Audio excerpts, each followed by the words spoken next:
Good afternoon, ladies and gentlemen, and welcome to Pittsfield at the side of McLean Park for today's 5A West doubleheader between the Greenwood Bulldogs and your Mountain Home Bombers. At this time, those of you at Pittsfield, we ask that you please rise and kindly remove all hats. Turn to our nation's flag located behind the third base dugout as we honor America first with the Pledge of Allegiance. I pledge allegiance to the flag of the United States of America and to the republic for Well, we welcome you to Mountain Home, Bulldogs Nation. Greenwood baseball. Ready for some 5A West action.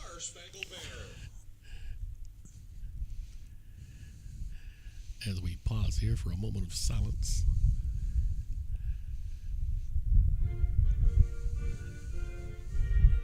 And our national anthem.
And we welcome you to Pittsfield here at McLean Park in Mountain Home, Arkansas.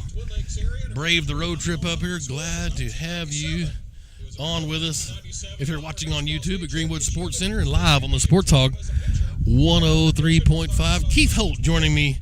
As always, Mike's out here. Keith, we're ready to rock and roll. Hey. Glad to be here. Good conference matchup today between two teams. Mountain Home start off the season, 4-0, leading, and now Greenwood's kind of everybody's trying to get ready for the end of the season.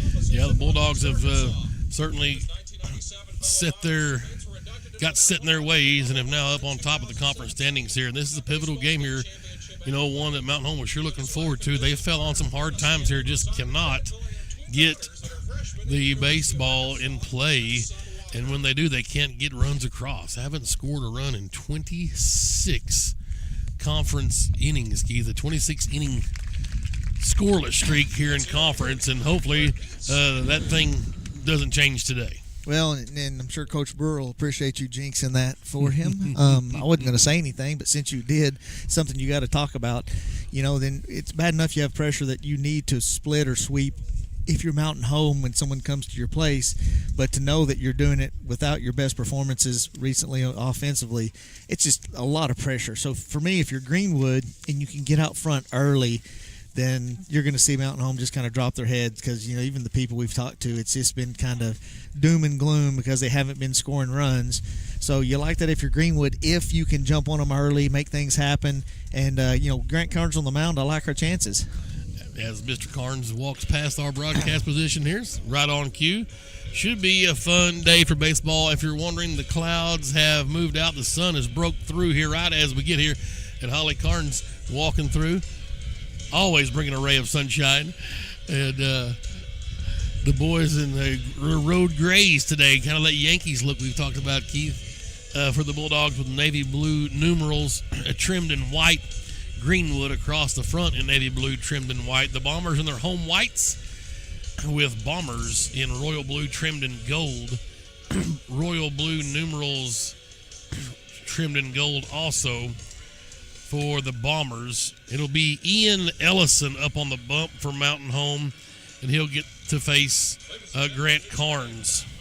Well, and starting off with Friday, Greenwood played Northside. It was at the end of regulation, I believe it was tied 3-3 or 2-2, and then in the extra inning, Greenwood scored 4 or 5. And to me, that's huge, even though it's a non-conference, but just have the confidence to know that, look, you're on the ropes and you fight to get off the ropes and you fight to win convincingly.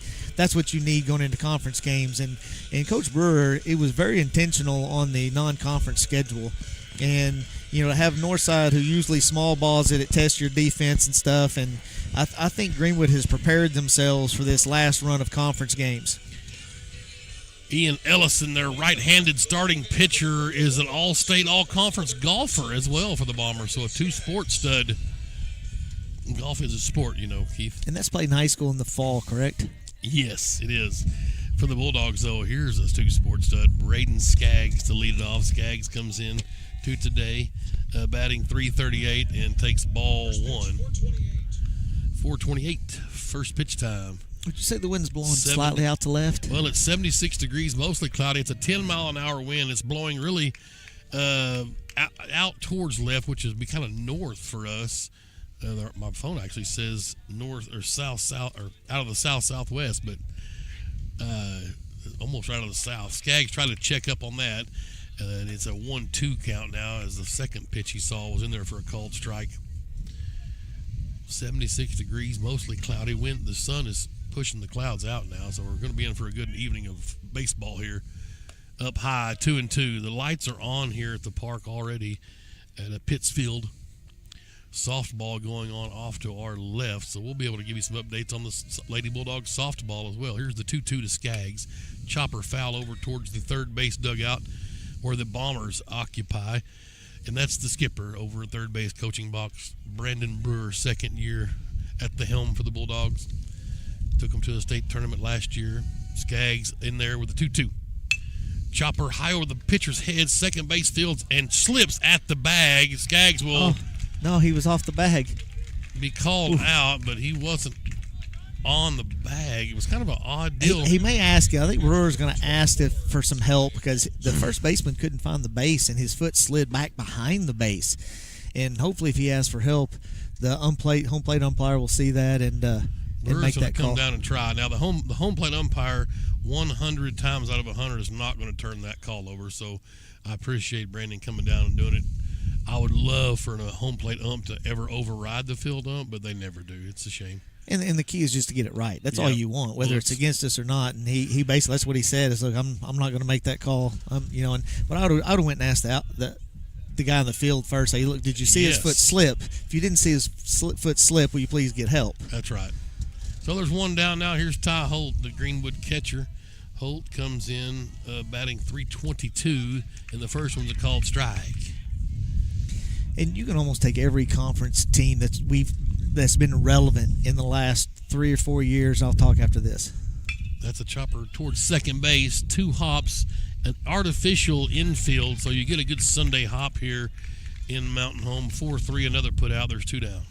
Is you can take, if you were to rank the pitchers in the league, like who's the top pitchers and go down, that's going to be your top teams. And Mountain Home's got right now they're in the middle of having any guys that are I hate to say irrelevant, but they're not the top pitchers. Right. Carnes to me is a top pitcher. That's why we win games. And Russellville, they're 2 pitchers, the lefty especially, is why they win games. Here's Grant Carnes, the aforementioned, swinging away and fouling this one off outside of first base. Strike one. Carnes comes in batting .368, and that leads the team. All 3 batters have been behind in the count so far, and they've been late. It's not just being behind on the count. They're it's like the pitcher's overpowering. That's Ryder McLean behind the dish. He set up way outside on that one. The pitcher hit his spot, but it was off the plate. There's a breaking ball that fouls off of Carnes, and he took some carnage there. He'll limp it off. A 1-2 count now to the Greenwood pitcher here in game 1. And they're seeing about 50-50 curveballs to fastballs. I mean, it's going to be hard to settle on either one. You're going to have to look fastball kind of right center and then adjust to the curveball. And I think they're looking to stay back too long. They're assuming it's too slow. Here's the 1-2. Just missed outside. And that's when the catcher should be lined up to where his chest splits the outside corner. Instead, it's his left knee, and you're almost never going to get a call when you throw right down the middle of your chest on that call right there. 2-2. Deuce is wild here at top of the first. No score to Carnes. Swing and a miss. It tipped into the glove and a strikeout. And a nice inning for Ian Ellison, the Mountain Home Bomber right-hander. Bulldogs go in order 1, 2, 3 in the top of the first. No score. Mountain Home coming to bat. We will give you the lineups after this quick break here on Greenwood Sports Center and the Sports Hog 103.5.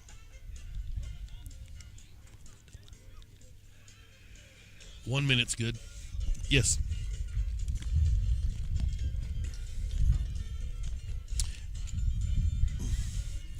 Well, it's all by itself up here, and I'm assuming since we're in the mountains up here, yeah, I've got it all alone on the table. It's probably just where we're at. Yes. Yep, everything seems to be good. Yes. Okay. Yeah, all right, absolutely, yeah. All right. Okay, thank you.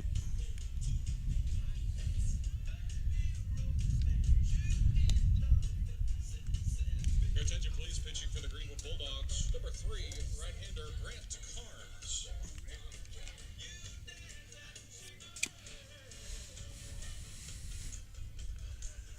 Boogie Wonderland. Oh. We welcome you back to Pittsfield here in Mountain Home, Arkansas. Grant Carnes up on the bump for the Greenwood Bulldogs. Carnes 3-0 with a .19 ERA, Keith. Just minuscule. I like our chances, and the thing is, he throws strikes. He hasn't really, I think one time he's hit close to 100 pitches, which is really good in high school when you don't walk a few guys, and Carnes goes right at him. He competes on the mound. If you have the capabilities watching our game online, you can go over to Bomber Sports Network and catch the softball game. So if you can get double screen action, they're pretty cool. Here's Jack Hannaford, their left fielder, starting off for Mountain Home, a right-handed bat. Ty Holt's the battery mate for Carnes. That is Bircher over at third. Morgan at short. First pitch swing is fouled straight back. Strike one. Jackson Coles at second base. And Pettigrew is over at first base for Greenwood. Scott Holland in right field. Austin Mitchell in center. Braden Skaggs out in left. And the 0-1 comes in high. 1-1 now. Curveball stayed upstairs. 2 balls and a strike. This is their right fielder, or left fielder rather. A 2-1 count. Carnes kicks and fires. This one's fouled up out of play towards the creek. Creek behind us. 2-2 now. No score. First batter in the bottom of the first for Mountain Home. Here it comes. Just missed. I didn't just miss. You talked about the catcher splitting the plate, and your kid was kind of where he should have been there, splitting that outer black. Tough no call. That's over but low. It's called a walk and a leadoff walk and a base runner early for Mountain Home. Well, and we usually, you and I both we'll give him an inning to settle in and get used to each pitcher, but if he's not going to call that a strike for Carnes, it's going to be a long day for everybody. Yep, that's true. Because that split the black. This is Dawson Dunlap, their second baseman, a right-handed bat. Already a little bit of traffic on a leadoff walk for Mountain Home. Carnes kicks and fires. Bunts down. Bircher fields. He'll throw. Good job. The sacrifice is good. We'll take that on the sack bunt. And that was part of the scouting report is they're going to bunt people over. They're going to bunt a lot. They're going to put pressure on the defense. They haven't been hitting the ball well, so they got to rely on these little things like this, and they need some of them to go their way. Good play by Bircher. Great play. Charge, glove cleanly. The infield is AstroTurf here, except for the pitcher's mound is actually dirt, which is strange. Then the outfield is natural. And with a runner on second, some issues maybe with the signs, and Holt comes out to go talk to Carnes, and they're going to just get things in order, which is different with the earpiece situations they have now. The old days, I could get the guy stealing the sign from the catcher, but One out here in the bottom of the first. And this is Jackson Corp. He's their right fielder. First pitch swinging, fouls it back into the net for Steve Reich 1. Karn settling in. First, you got to get used to the mound. You got to get used to the conditions. You've been on the bus for, 5 hours on a bus? 0-1 to Corp. Right-handed bat. Carnes comes set from the stretch. Peeks back at second base to Hannaford. Another look, now comes home. That bounced in, got through the 6-hole, and the wickets of Ty Holt, and that'll advance Hannaford over to third base, 1-1. Well, it's supposed to bounce, but it didn't because of the turf, and I don't know if that hit the plate or not, but Ty's got to do better at getting all the way down and suffocating that ball. 1-1 is the count. Runner at third now for Mountain Home. He's stealing home. The bunt's up in the air. They went straight suicide squeeze, and the bunt's fouled into the backstop for strike 2. Interesting. I like it, Keith. Yeah, I mean, there was no slowdown with the runner. He was going. I wish Carnes would have noticed earlier. He could have thrown over and picked him off. He would have been dead meat. Can you lob one into the catcher? You don't want to lob. The whole goal is you throw it up and in or way away. But if you go way away and the guy gets a great jump, he's going to slide in. He went. They're going to ask him. Wow. Check swing, called a ball. Unbelievable. So far, they've got 3 missed calls. The runner at first, a good strike call, and now that. Here's the 2-2. That one missed outside. Full count. To Jackson Corp. Corpse is looking to hit something to the right side and try to get the guy on third to score. And there's something to center. Is it deep enough? Mitchell circles around, makes the catch, brings it home. It's up the line to third base side, so it's a sac fly. And a run scores for Mountain Home. I like the way that Mitchell's textbook kind of circling behind it. Keith get his momentum coming forward on the catch to get the throw home, but it was up the line a bit. Would have been interesting had it been at the plate. And Mountain Home needed that after not scoring for 26 straight innings. Right. As soon as you said something, you could almost guess that was going to happen. And Nate Henderson here, first pitch swinging, high chopper right to first base, and Petty gets it 3 unassisted, and that will end the first inning. But the leadoff walk comes back to haunt Greenwood as Mountain Home scores their first run in 27 innings of conference baseball. They've got one across on no hits. There's no errors, no one left on base. We'll head to the second inning. It'll be Pettigrew, Cole, and Mitchell when we come back on the Sports Hog 103.5. Yes, sir.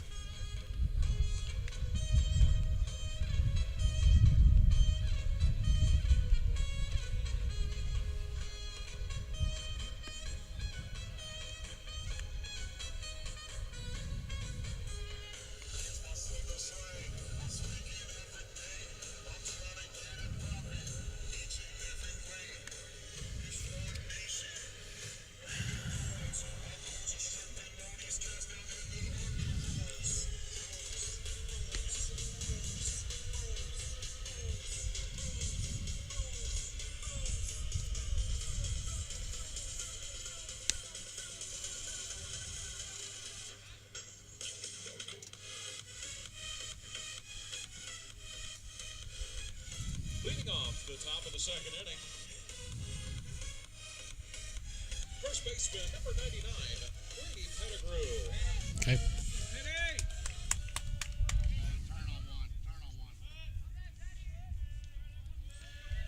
We welcome you back to Pittsfield here in Mountain Home. Brady Pettigrew leads off the second. He pulls the first pitch foul out to the left side, strike 1. Brady comes in batting 3-1-7 for Greenwood. And that one's in there in the 5-6 hole on a base hit into left field for Pettigrew. Well done for the 4 hole. Here comes Jackson Cole now. Comes in batting 3-10, 3-1-0. Again, I asked Coach Brewer about his philosophy, and I don't think he'll bunt here just because it's early in the game. I think early in the game, you play for big innings, especially Cole's a guy that puts the ball in play hard. I think he'll go ahead and let him hit away and see what happens. A righty-righty matchup. Pettigrew gets a lead over at first. They hold him a bit Henderson, their first baseman. The pitch is home, and it's inside to Cole, ball one. And immediately you're telling Mountain Home that, Mountain Home had the reverse philosophy. Like, we're playing for one run in the first inning, and you're telling them, look, we're going for big innings here. We're not going for nibbling on the corners. Ellison up on top from the stretch now comes set. He looks over at Petty, comes home, and a little breaking ball kind of fooled Cole. He chased a bit, and it's 1-1 now. He's swinging a miss. His job is just do whatever he needs to get Petty in scoring position.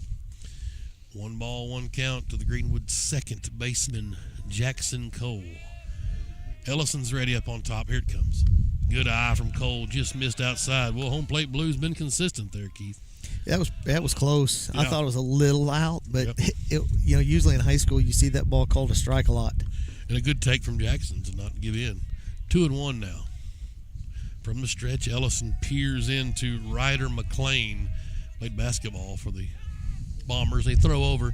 Pettigrew's in head first, safely sliding on the fake dirt.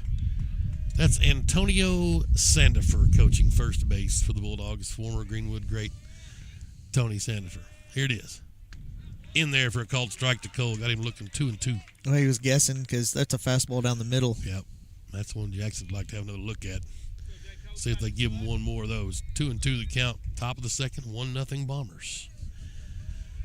Leadoff single for Pettigrew. Here it comes to Cole. And he gets this one back up the middle, but it brings the shortstop to second base, and he'll be able to step on second and throw over and get Cole at second. So we're 6 unassisted on Pettigrew at second, and then 6-4 double play.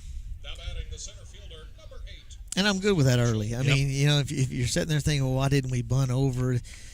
If you're going to have a championship mentality, you got to have big innings, and you got to rely on guys like Cole that's gotten it done. Yep. And sometimes they don't. That's baseball. Here's Mitchell now. Comes in batting .311. First pitch up and fouled out of play over here to Bomber Creek. We'll call it off to our right. It's definitely a crick of some sort. Crick. It's not Crooked Creek. That's the other Golden Royal team town we know. Here's the 0-1. It's outside. McLean had set up way outside again, and he hit his spot, but it's just off the plate. The catcher's not helping him any. No. I mean, he needs to set up more inside. He's got to. Usually, you have to adjust to the umpire zone. It's not always given. The zone's the same. Here's the 1-1. Swing and a miss. A little off-speed delivery. Had Mitchell fooled a bit. 2 outs here, top of the second. 1-0 Mountain Home.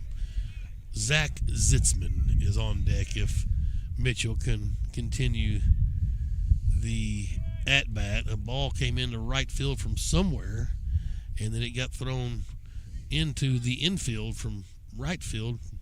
Where'd that ball come from? I don't know. I guess there may be a little game of pepper back there beyond the fence. I don't know.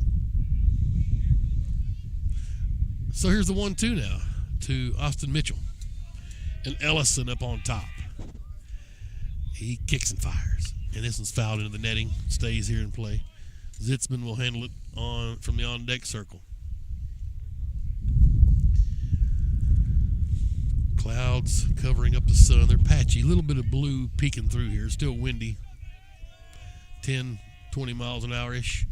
Got him looking at the knees. A backwards K. Called strike. That's the second strikeout for the Bomber pitcher Ellison. There was 1 hit. No runs, no errors, no one left on base in the top of the second. We'll stay right here as we move into the bottom half of the inning. The fastball is probably low 70s, low maybe 73, 74. It's not overpowering by any stretch. Curveballs, it's easy to pick up the spin. It's not what's happening though is he's throwing the curveball so often that when he does throw his fastball, our hitters aren't ready for it, and they can't miss the fastball. I mean, they have to be sitting fastball. I mean, that's what good hitters do. You set fastball, and then if you set fastball and then don't get it, then you make the adjustment, and then you pull the curveball down the line for a double. We'd like to thank our Grand Slam sponsors, JH Automation Solutions, Craig Gigerich State Farm Insurance, Duck's Body Shop in Mansfield, Freedom Roofing, MSG Waste, Shirley's Tax Services, Taylor Family Vision, Top Notch Roofing, Virtue Energy Services, and Web Energy Resources, our Grand Slam sponsors. Thank you to you folks for all your support of Greenwood baseball. I want to wish you a happy 22nd birthday to my daughter, Harley Terry. 22 today. So hopefully the Bulldogs can get her a couple of victories on her birthday. She'd love that. Yeah.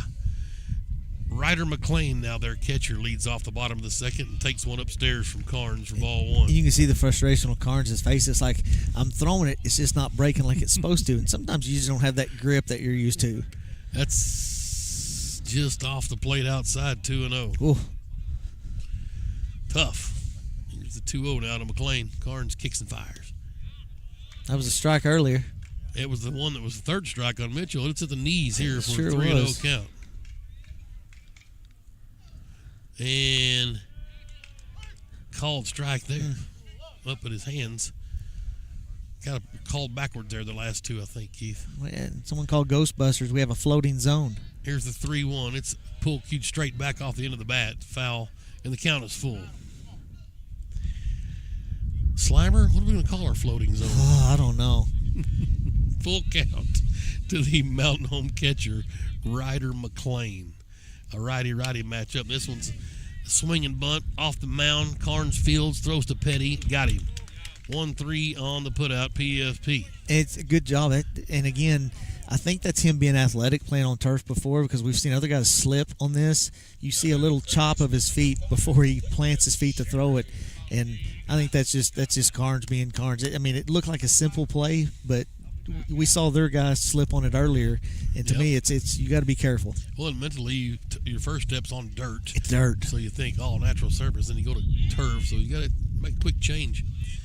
Fastball just missed inside to Lincoln Sherry, their third baseman, their right-handed bat. In a 1-0 count, Carnes kicks and fires. It's been a while since we've seen a zone this small. I mean, It has been. You're asking high school kids to throw it in a little bit bigger than a giant coffee cup. Right. 2-0. Carnes kicks and fires. Here's one pull cued. Carnes will run off the mound, gobble, bobble, just foot race. Oh, and he called it safe? Whoa, whoa, whoa, whoa. Wow. What in the heck? So Carnes just bobbled it, fields it at the line, and then just outruns the batter to the bag. But they called him safe, and that's going to be an error, I guess, huh, Keith? No, it's an infield hit. Okay. I mean, because he did everything he could do. He runs over, gets it. He didn't bobble it. I mean, he did a little bit, but right. it wasn't a routine play right at him. Carnes knew it. He was about to throw it around. Is there an E11 on the umpire? Oh, there is. Okay. And now we've got a foul ball. This is their DH, Andrew Haney. Well, you want to see a conference game, especially one that's big like this, being decided by the guys. You know, the guys out on the field. There's 18 of them playing, and we've seen 3 or 4 poor calls so far. Yeah, that's number 3. They've all been against Greenwood. Here's Carnes, throws over, and back in safely is Lincoln Sherry, their third baseman. And I get close calls. They're 50. Right. That wasn't 50-50. Not even close. Carnes went in front of him to touch the plate or to touch the base. Andrew Haney's their DH, a left-handed bat right here, and he's got a no-ball count. First one to him is a ball. No, second one, right? Well, Didn't he try to bunt one? I thought it was, but I'm looking at the scoreboard up there. It says 1-0. I think he tried to bunt one, the very first one. He called like a foul ball, so it'd be 1-1. And then he just warned Grant for trying to quick pitch and go too fast. They throw over. Should be 1-1, I believe. The first one he did try to bunt. One out here in the bottom of the second. We already have a little high drama here. Bulldog faithful aren't happy with blue. That's a little high, I guess. 2-1. And this is the part of the state tournament's going to be in. You're going to be drawing these umpires for the state tournament. 1-0 Harrison, or Mountain Home, rather, bottom of the second. The officiating makes me think we're in Harrison. That's my apologies to the Mountain Home faithful. Here's the 2-1. Oh, my gosh. Wow. Right down the middle, ball 3. Interesting. We've got time, and the head coach, Crow, asking for somebody to come talk to, both the ump and the fielder. He's just saying, stand up there with the bat on your shoulder. They're not calling anything a strike. I would never swing. This is crazy. That ball was kind of right down the middle, wasn't it? It was right down there. It was better than the one Mitchell struck out on. I mean, Mitchell's was knee high. Yeah. This one was right down the middle, thigh high. 3 balls and a strike to Lincoln Sherry. There's one out here in the inning. The left-handed batting Haney digs back into the fake dirt. 1-0 Bombers. Carnes up on top, kicks and fires. Called strike. That was worse than the other one. It was. Full count. Let's see what Carnes can do. Just groove one. They throw over and back safely. Almost got him leaning. You're not going to get that call. Lincoln Sherry's back in head first at first base. Here's Carnes now. He'll come home with it. Inside, actually hit him. And that ball somebody needs to go field it because it's No, it's dead ball. It hit him. Gotcha. So hit by a pitch. Sherry over to second. Haney's at first, and Coach Brewer's going to go out and just try to calm the troops down, as it's been sort of a comedy of errors just having to deal with this umpiring crew. And I hate to bring that into it. Well, when you're talking bottom about of the second inning, 16 to 18-year-old kids, and you feel like you're on the road, it's conference game, and now you're going to add pressure that, look, we're not just competing against the other 9. Now we have to play perfect. And Carnes is like, well, now I have to throw it down right down the middle. Literally. And if you're a pitcher, you're taught to work the corners and not throw it in the middle, and that's what he's always done, and now he's not getting a corner one. So, I mean, it's tough. It's tough for kids that learn to play baseball one way, and now you're asking them to play another. And really, that one pitch, if you're just listening on the radio, I know it's obviously you can't see it, but it was right down the middle. Yes, yeah. No other way to explain it. And our vantage point, we're just almost directly behind to the right. We're at the corner. You're more in the batter's box, the left-handed batter's box. So up and down's not a problem. If it's over the middle, it's over the middle. I mean, we can see that from here. No question. Yeah, it's not a bad angle situation for us. Meeting at the mound is over with, and Brewer made the home plate blue come all the way out. And so it's going to be Finley Chaffin now. He is their shortstop, a right-handed bat, with first and second now, and one out, bottom of the second. First pitch swinging, that's trouble. It's pulled, and ground rule double. So one run's going to score. Sherry will score from second on the one hopper over the fence.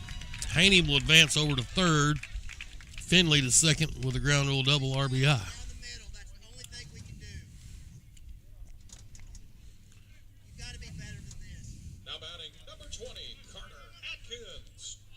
And here's Carter Atkins, their center fielder. And he's not wrong. You hear fans say we're having to throw it over the middle, and he's not wrong. Ball 1 to Atkins. Left-handed bat. He's their ninth in the lineup. I wouldn't be shocked to see some sort of squeeze here as well. There he goes. And called strike. He's out. Holt got the ball and tags the runner trying to do the squeeze play again. So that's going to be... And instead of trusting your batter, you squeeze play to try to get one more run. I just don't understand that kind of philosophy. So 2 unassisted on out number 2. 1-1 account. That one's low. 2-1. Getting a little chippy. Yeah. 2 outs here. Carter's got a 2-1 count. Carnes up on top. And he will come home with it. Called strike. 2-2. 2-0. One run across on the ground rule double by Chaffin. Here's the 2-2. And it hit him. Breaking ball. And runners at first and second again.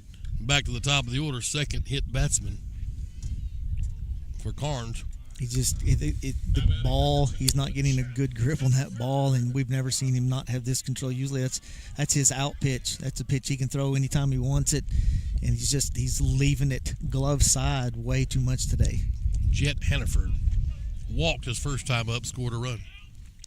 High heat, upstairs, ball 1. 2 down here in the bottom of the second. Already 2 across for Mountain Home. Carnes checks the runner at second, kicks and fires. Swing and a miss.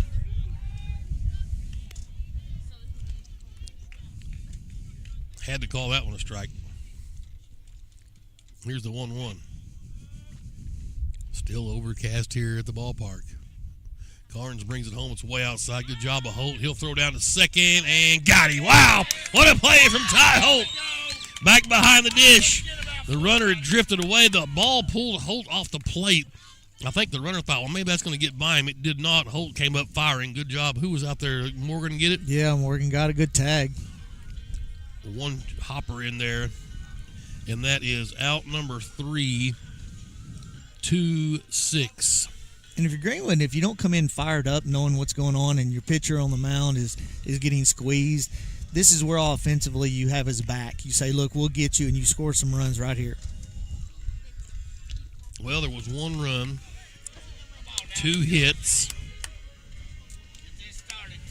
no errors. They left 1 man on base. 2 innings in the book. And Mountain Home leads Greenwood 2-0 in a pivotal game 1 here on the road in the 5A West. We'd like to thank our dugout club sponsors, Anchored Hope, Been Sanitized, Boondocks. By the way, I had lunch with my daughter at Boondocks here before I came up the road. Farmers Bank, Greenwood Express Lube, Liberty Roofing, Oak Bauer Pest Control, West Stark Plumbing, Ronnie Terry Roofing. Our dugout club sponsors, thank you for your support of Greenwood baseball. Well, and again, I wouldn't have it any other way to have the philosophy of early we're going for big innings. You know, they're obviously not, and that's scared. You're scared. You're not going to score any runs, so you're trying to nip and peck and score 1 here and 1 there instead of playing for that big inning. And that's good. If you're Greenwood, you know they've got that scared mentality. Then let's go at them. Zitzman comes in batting .278, and Zach will lead off the inning. He'll foul 1 the other way over towards the softball diamond. Strike 1. Zitzman's DH here in game number 1. Been playing some right field. I think he's nursing his arm a little bit. We saw it get a little sore, and that's just a precautionary. And plus, you're not losing anything. Holland does a good job in right field. 1 strike count. And he fouls that one back out of play into the softball diamond as well. The Lady Bulldogs over there leading 2-0, it looks like, in the bottom of the 2nd on the softball diamond. Bombers up 2-0 here on the baseball diamond, and Zitzman's in a 0-2 hole. Ellison back to work for the Bombers, and he kicks it fired way outside, threw it to the mascot. That one kind of got away from him. Well, the catcher was set up with his right foot on the outside corner of the plate, so he had his whole body in the opposite batter's box, and he threw it outside of that. Zitzman up to bat, Bircher, then Holland here in the top of the 3rd. Ellison brings it home, and Zitzman chops this one in front of the plate. High bounce, the pitcher fields it, and Zitzman drops a shoulder and knocks the pitcher down, trying to knock the ball loose. He's out 1 unassisted, and he took a pretty good shoulder drop to the pitcher, trying to jar the ball loose. You know, Zitzman also plays on the gridiron. And did he dislodge the ball? And they just tossed him. Now, my question is, he was in the line, right? And it's not a protect the runner sort of thing. He stayed on his line. If you go out of your way and lower your shoulder, right? He just turned his shoulder so he doesn't chest him up. Did he drop the ball? Because Zitzman stayed on first base. I wonder if he dislodged the ball. I think they said the ball got dislodged. Well, if he did, then there's still going to be a runner out there. Whether he's ejected or not, he's still not out. So they'll have to have a pinch runner, I guess. And the Brewers pleading his case over there, but he's not going to get Zitzman back in there. But somebody will have to go run. I didn't see the ball come out. But for some reason, he stayed on the base. Well, Morgan will probably take over and hit for himself now, since Zitzman was DHing for Morgan. Who's going to run is the question. It'd be Morgan. Well, he's about to bat. No, Holland's about to bat. I mean, but okay. Morgan, that's who's who's bringing getting him DH up into for. the lineup. Yeah. And so the ball did come loose. So they're trying to figure out who's going to run. And he's probably going to ask if he can change his DH, or if he loses the DH now and it goes automatically to Morgan. Very interesting turn of events here. Brewers It's into just not the one. dugout. Not one thing has went Greenwood's way. No. And again, did you think it was intentional? I mean, 100%. intentional. Oh yeah, he dropped the shoulder, but that's. I mean, has the base. He path has the as base his, path. Sure, He didn't go out of the base path he to did hit not, him. but he And- certainly made it an attempt to dislodge the ball. I agree. Now, Yes. whether it should have been tossed, I don't know if it should be tossed. It was a little bit more than a baseball move, if you ask me. But that so it's part of it. It's if you're his base teaching the path. defense, you get your glove to the spot so you don't make that Yes, contact. You don't go right. stand in the path of the guy that's running full speed down the line. That's right. I mean, what you Yes. can't ask him to just stop. Right. I think it was poor judgment on the umpires to toss him. So I think that's what's going to happen. They're going to burn the DH, but we still need a base runner, I think. They're going to call him out. So he did not dislodge the ball. I mean, you can't call him out on an ejection. He's got to be out because of the play. So I guess it did not come out. So here's Bircher now for the Bulldogs. He comes in batting .240. He's in our 8 hole. Now batting number 7, Austin Bircher. Righty-righty matchup.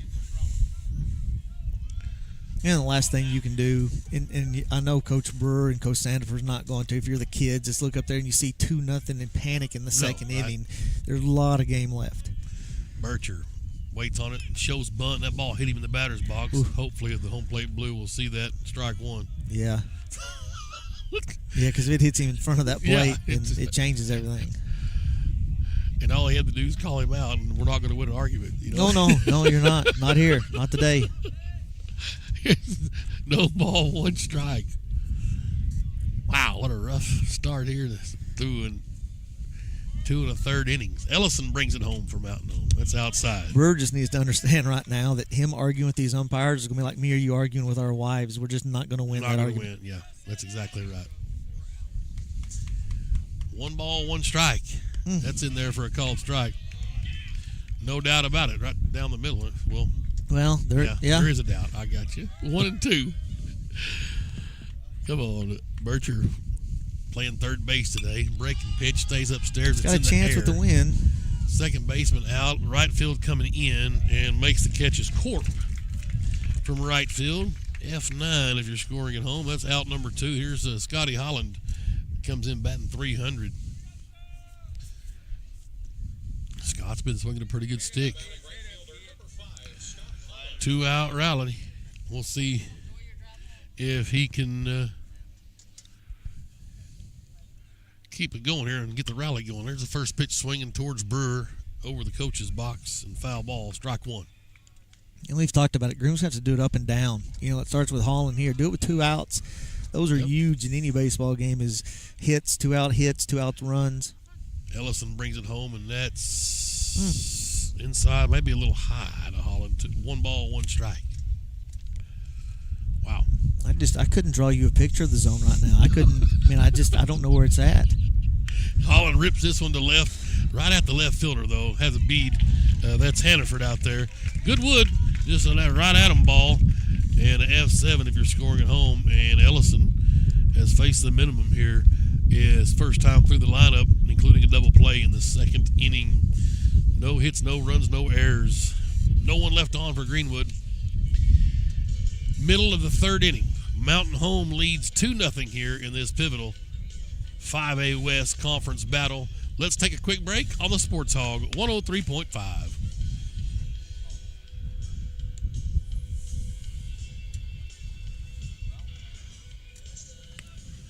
30 seconds is fine here. Yes, sir.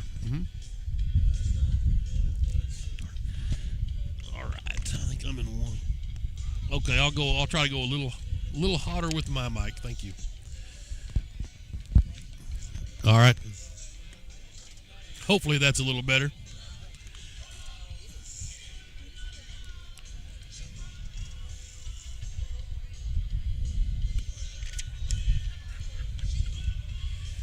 We welcome you back to Mountain Home.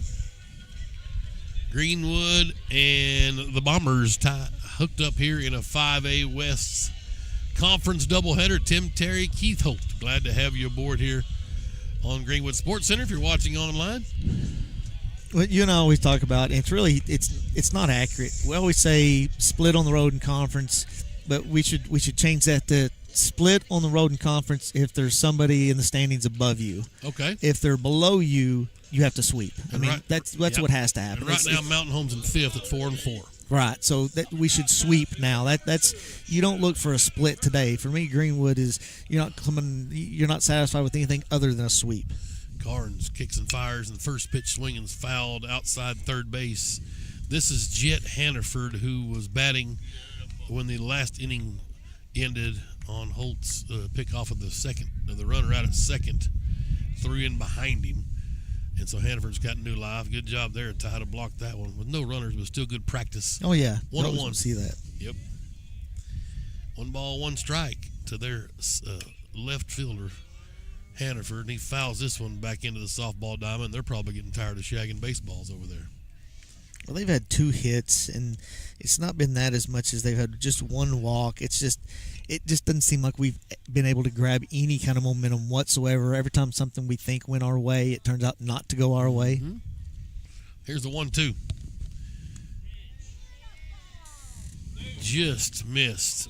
2-2 now. And we're in the bottom of the third, and Carnes is already at 42 pitches. Frustrating. There's a ball hit into the 5-6 hole. You know, Keith, there it is. You get a pitch, should have been strike 3. Instead, it's called a ball, and it always ends up being a base hit.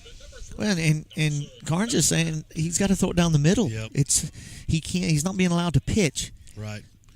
Here's Dawson Dunlap, their second baseman, sacrifice bunt his first time up. Hannaford's been on twice. He walked and scored a run. Let's see if Dunlap, I wouldn't. Oh, he's going to bunt. Yeah, I don't know why he wouldn't. If I'm Bircher, I'll scoot up even further. Look at him to miss this bunt and try to throw behind him and pick him off. Carnes comes home, no bunt. Double play. Come back a right to Carnes. Goes to Morgan for 1. Over to Pettigrew. A twin killing, a double play. Rack him up. Well done. And your coach just kicked himself in the butt and said, man, I should have bunted. Right.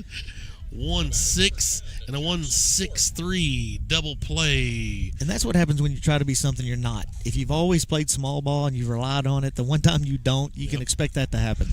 Good job from Carnes. You know, that's tough for the pitcher to turn around. He gave it a great feed to Morgan, and Morgan makes a good throw. Jackson Corp now, they're a right fielder, fouls the first one straight back. Sack fly his first time up, an RBI. That'll be hard to get right here. Yes. 2 outs, bottom of the third. Breaking balls in there for a called strike. That time he gave him the strike. Interesting. Carnes way ahead now, 0-2. You sure don't want to give in. But you really can't nibble with this guy back there. That's just off the plate. It's a good pitch. 1 ball, 2 strikes. 2-0 Mountain Home here in the bottom of the third. This is Jackson Corp, the right-handed bat. Rips that one right to Bircher at third base, a line drive. And that'll do it for the Bombers. A 1-2-3 third inning. All right, we're heading to the top of the fourth. Bulldogs have been through the lineup 1 time. It's the top of the order, Skaggs, Holt, and Carnes. We'll take a quick break on the Sports Hog 103.5.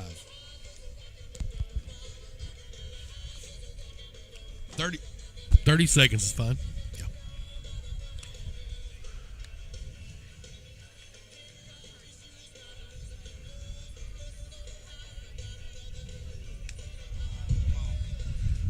Pitch inning. Okay.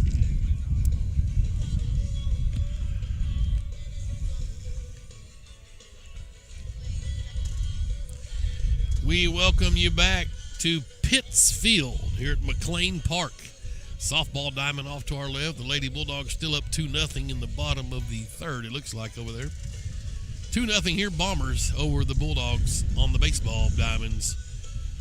It's not just the weather that's gloomy. It's just the aura of the umpires, just the game itself. It just seems like nothing's going. It'd be like if it were raining right now and cold. Right. That's what this game feels like. If you want to know what we're feeling now, just with the way it feels, is just imagine being in the cold and it's wet and cold.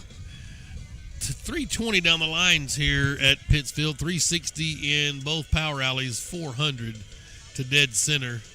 Artificial turf we talked about in the infield, except for the dirt mound. and then natural grass in the outfield. And you got to start with Skaggs, senior guy, contact guy, gets on base, has speed. Then, Holt's done really well at getting on base, figure out some way to get him around. And, you just want to, if you can cut it in half this inning with the top of your lineup, they're going to get up one more time regardless. But then just get everybody fired up. Just get off the schneid right now, get some runners on, and let's score a run. Man, you'd like to get a good vibe for the crowd that's made it up here. Sometimes the crowd vibe can help get the guys' spirits up as well. Everybody's super mad right now at the officials. Here's Skaggs' first one's way outside. Ball one. The only thing that make it worse for the officials if he just all of a sudden opened up the zone completely. Right. Skaggs grounded out to second his first time up. That one's over but low. Good job back there from McLean to try and frame it. I thought he did well. But I thought it was a strike. I did too. 2-ball count to Skaggs. That one's over but low. 3-0 now. Greenwood dugouts come to life here as Skaggs has ran the count way in his favor. And Ellison needs to come with a strike or get a leadoff runner here for the Dogs in the top of the fourth. Bombers up 2-0. Here it comes to Skaggs. And that's in there for a called strike. And be careful starting that. There it is for called strike before he ever moves. You never know. I know, but I'm going to keep on calling it how I always have. I haven't missed many in baseball. Oh, no, you haven't. Right? I wasn't worried about you missing it. 3 hoppers. Shortstop waited on it and got enough time to beat Skaggs out by a step. 6-3 on the putout. I haven't missed many strike ball calls in baseball. I have not missed anything in basketball. True that. Over these years. One down now. Here's Ty Holt. Right-handed bat. He also grounded out to the second baseman in the first inning. Lights has been on since the first pitch, 4:28. And Ellison up on top. He'll step off the rubber. Holt will check on Coach Brewer at third. And everybody's back in and ready. Here it comes. Holt goes the other way with it. It's a little flare to right, and the right fielder is there, Corp, to make out number 2. F9 if you're scoring at home. And here's Carnes now. Struck out his first time up to end the first inning. Like to see if he can help his own cause. Carnes obviously with home run power. Wind blowing out to left center. Like to see him get a piece of one from Ian Ellison, who's been good so far for Mountain Home. And the first one to Carnes on the way, and he plunked him. So Greenwood will have a base runner, whatever that's worth. Man, Pettigrew's been hot since he hit a home run at Northside. Mm-hmm. I want to say he was like 3 for 4, 3 for 3. He had a really good game, started putting the ball in play, and he needed that. And we saw him hit the ball. He's got the only hit of the game so far today.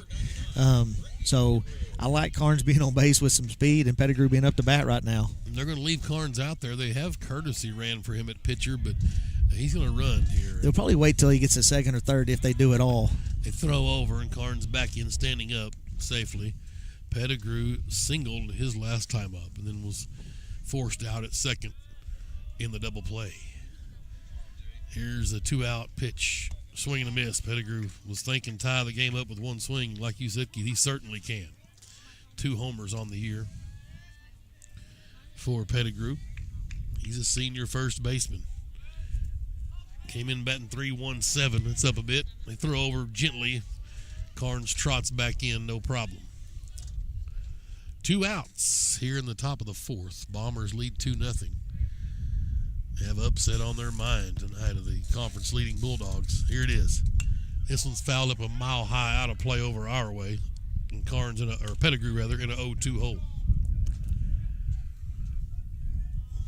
You'll have to protect here. Grant Carnes hit by a pitch. He's over at first base. Takes the lead. They hold him on over there with 2 outs. They throw over, and Carnes, no problem, steps back in. 2-0. Bombers lead here in the top of the fourth. Here's Pettigrew. Runner goes, the ball's high, and Carnes will swipe the – oh, they're going to call him out. Wow. And he's called out, caught stealing for Carnes. Wow. So that's 2-4, caught stealing, and gives Pettigrew new life. Boy, I tell you what.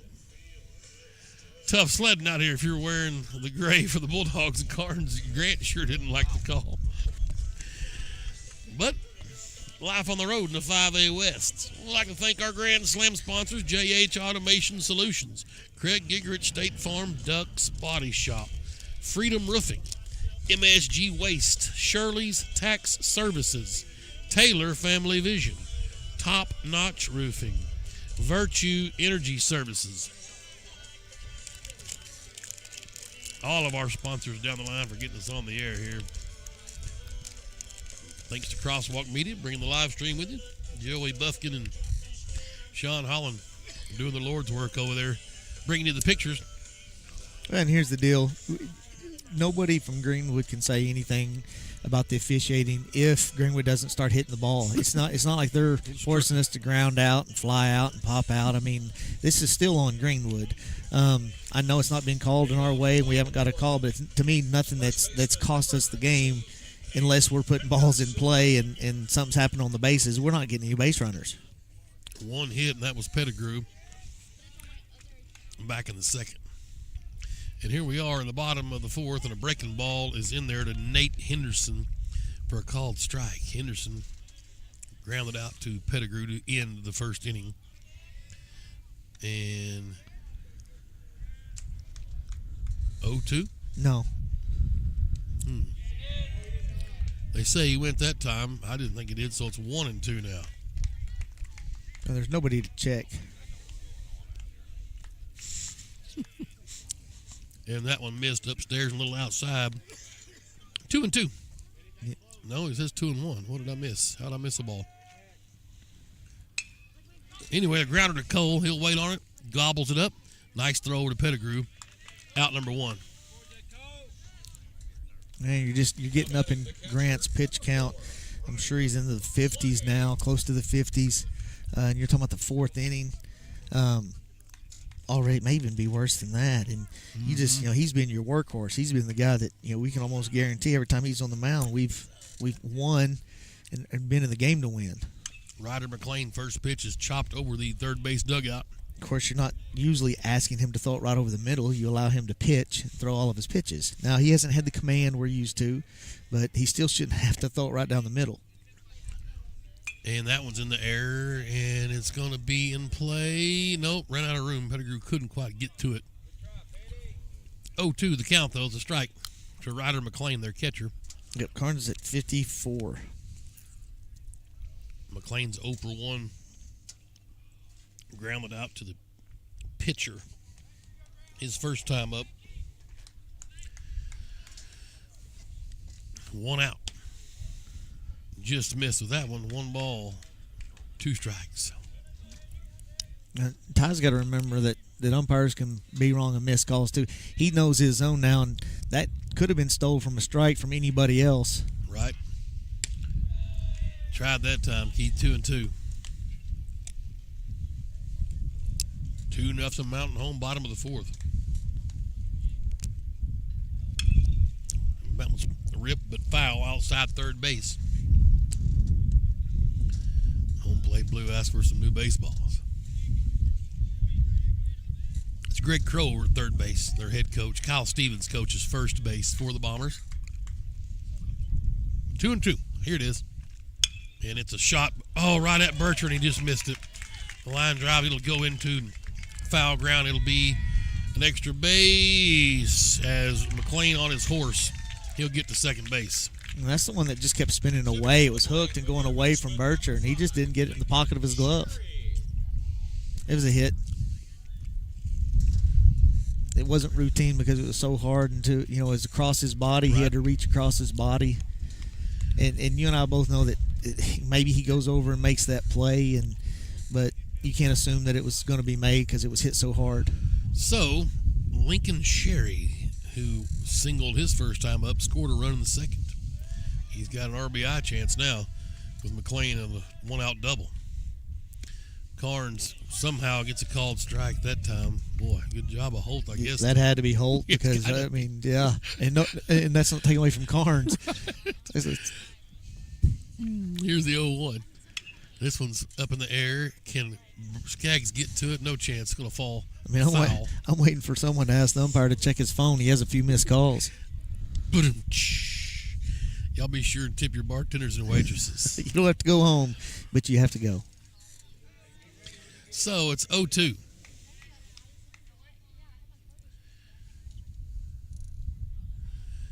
Here is the pitch to Lincoln Sherry. Kind of a help me out swing and got through the 5-6 hole into left. They're going to hold the runner, and the ball will come home. Carnes cuts it, and they're at the corners now. Sherry's 2 for 2. Yeah, and the runner didn't score. He kind of held up to make sure the ball got through with Bircher diving, so he wasn't going to score.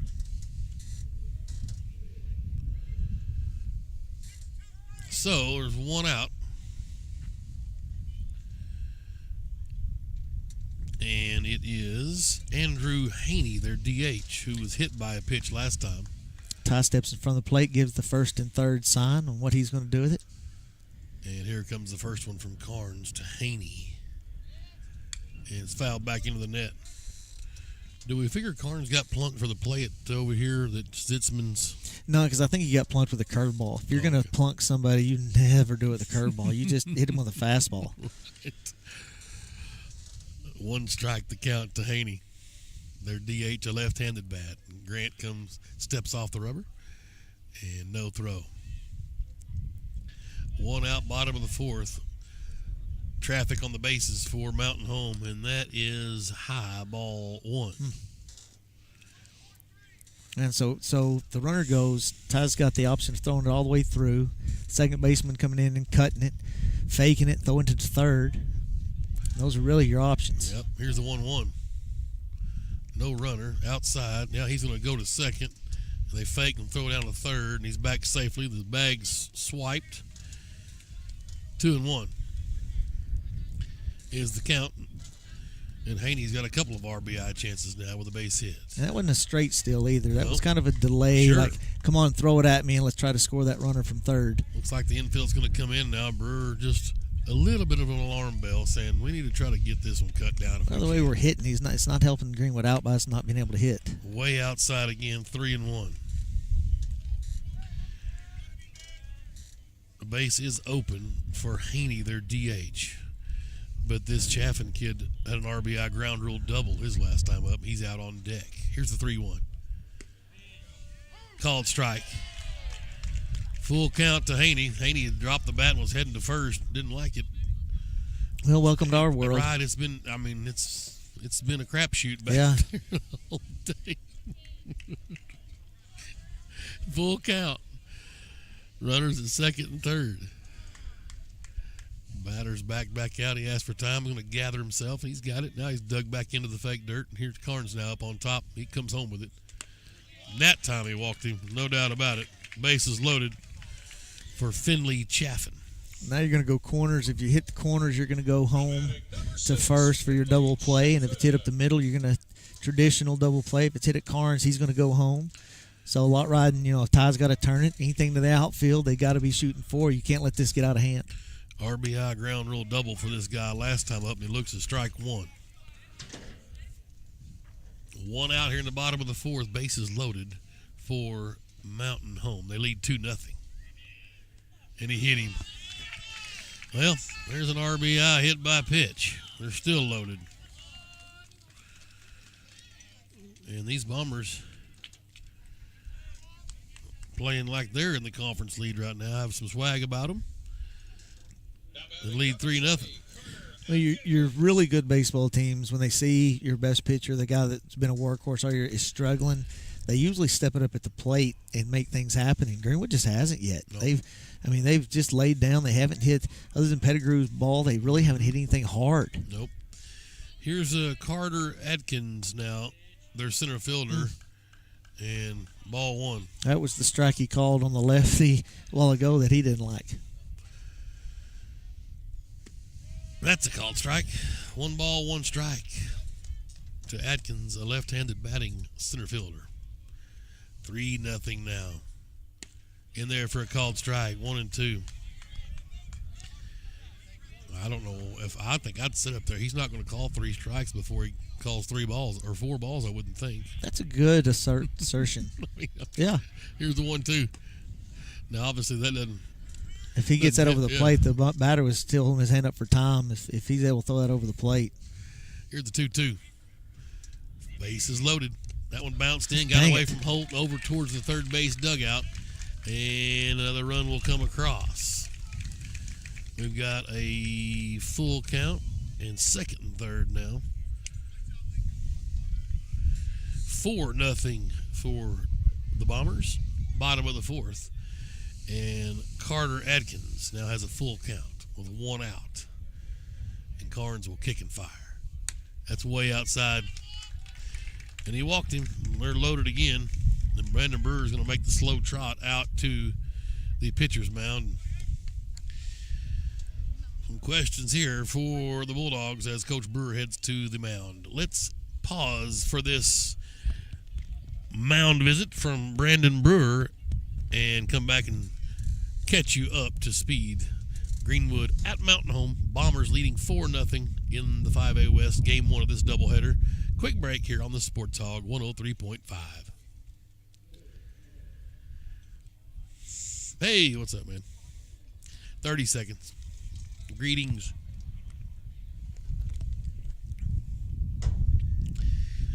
Yeah, this has been ugly. Nothing's went our way. Nothing. No. Right.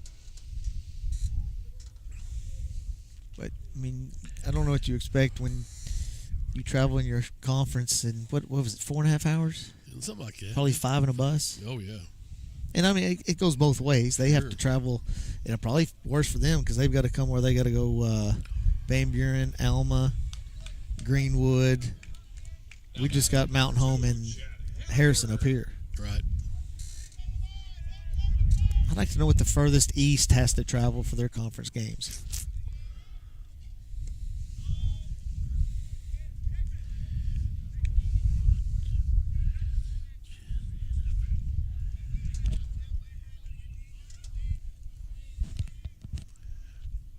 Five seconds is good.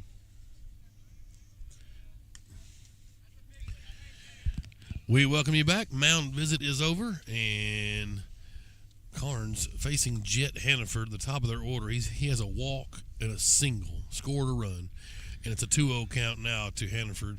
And out to the mound goes Ty Holt. He's going to talk to his pitcher, Grant Carnes. And that's probably come from Coach Adams. He's probably in his ear, and he's saying, look, go talk to him. And when you do that, you're trying to slow some things down, slow Carnes down. He's getting anxious. He's rushing things. He's getting frustrated. The bases are loaded here in the bottom of the fourth. They've already have 2 across, a double, a single, a walk, and a hit batsman, and then another walk. Home plate blues out to the mound. Holt breaks up the fire, jogs back behind the dish, forces the umpire to take a little double time as well. So the 2-0 count, and now Brewer's going to come out, and that'll be all for Grant Carnes. Well, he went 3 1/3 of an inning, by far his shortest outing in conference play. And they'll make a pitching change, and we'll see who comes in. Can't see a bullpen over out of play. Be curious to see if Mitchell comes in and pitches. I think they were letting somebody in the bullpen get ready. That's why they were taking their time. It wasn't to get Mitchell ready. He's in center field. So whoever comes out, it looks like it's going to be Aaron Taylor, freshman. Well, I kind of like this move here, Keith. Throw the kid to the fire and see what you got. Bases loaded, and Aaron Taylor's going to come in, and we'll take another quick break and let him get loose, and we'll give you the numbers on the lefty freshman, Aaron Taylor, coming into pitch here in the bottom of the fourth. Quick break here on the Sports Hog 103.5. Well, that's just where you're at with that. 1 is minute. You're 4-0, and I don't know that you want to waste Mitchell here when you know if the score stays the same and you're not hitting, then you have to win game 2. I mean, it's Right. a must. It's not a, then you're pretty much going to have to win out now. The rest of the conference is going to look at the scoreboard and say, what's going on up in Mountain Home? Mm-hmm. So, I mean, and I'm not saying coach is thinking this is a wash yet. No, yeah, I mean, it's just, but it's not looking very good. If you watch the demeanor of our batters in the box, we're not owning our offense right now. Right, I agree with that. Okay. This game is went by fast.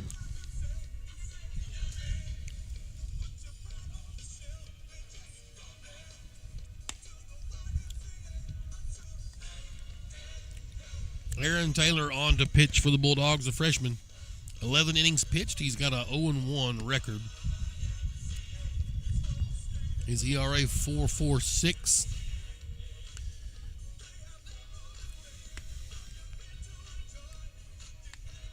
Seven strikeouts. He's walked 9. But this right here is a chance to get your name in the legend book if you can get us out of this jam. Well, he did good. I want to say that he pitched the JV game at Northside and had 10 strikeouts. He's a pitcher. You know, when you look at what's coming up through the ranks, you know, he's one of those kids that, you know, a year ago you look up and you say, man, when Aaron Taylor gets up there, he's going to be able to help our pitching staff, you know, pretty immediately. And you can tell that since, you know, he's one of the first guys behind Mitchell and Moore and Carnes. First pitch is close, but called a ball. Bases loaded. It's a 3-0 count for Taylor to inherit. And there's a called strike. Jet Hannaford hasn't been able to get him out yet. Let's see if Taylor can do something with him. We get a double play ball. That's in there for a called strike. 2 good pitches from the freshman, the lefty. I hear their fans chirping a little bit. Turnabout's fair play.